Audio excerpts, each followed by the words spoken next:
The hits are many. No, that's not true. The Iranian missiles fell in Israel not because they hit their targets, but because they were debris. Israel intercepted all 180 missiles. What fell were remnants. Israel will soon free Iran from terrorism. Do you know why? Not because America helps Israel, but because of the stark differences in mindset and behavior between the Israeli and Muslim armies. Let's carefully examine how these two types of forces conduct warfare, their preparations, and their actions. Wars are fought by soldiers, not just through tactics and technology. Muslim armies. Countries like Turkey, Iran, and Iraq often showcase their armies on TV.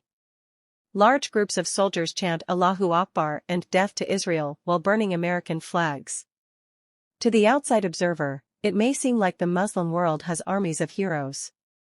But can these so-called heroes truly engage in combat? The moment Israel's army entered Lebanon with tanks, all these heroic armies vanished. Israeli TikTok users ridiculed the Muslim armies. The facts are clear. Despite having millions of self-proclaimed heroes, when they saw the Israeli army, they packed up their belongings, took their money, and fled in their cars. There were long lines of Muslims fleeing. In Iran, there were street celebrations after the attack with 180 rockets, while Israel wondered, was that it? The mockery continued. A small army stood against so many Muslim forces, but beyond shouting Allahu Akbar, they accomplished little. Israel is now in southern Lebanon, eliminating Hezbollah terrorists. They are conducting successful operations in Syria and will soon liberate Iran. And again, this is not about technology or weaponry. The reality is, Muslim armies exist only on TV. Furthermore, Jordan supports Israel and is fighting Muslim terrorists. Additionally, Saudi Crown Prince Mohammed bin Salman, MBS, the de facto ruler of Saudi Arabia, has even changed the laws in his Muslim country, forbidding his people from even uttering the word Israel.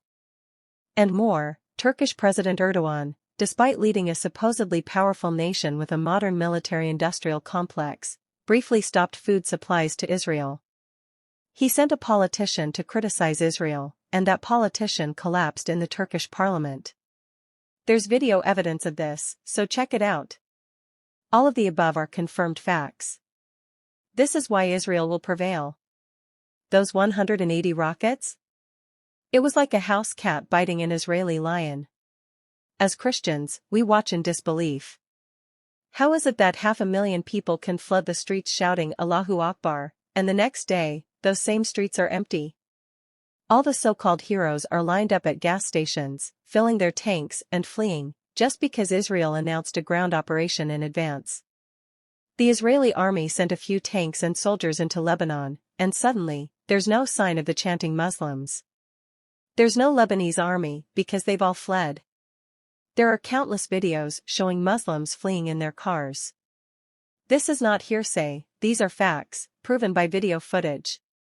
The truth is that Israel will become a wealthier and more powerful nation than 3 Norways combined, thanks to vast natural resources off the coast of Gaza. They possess rare minerals essential for chip production.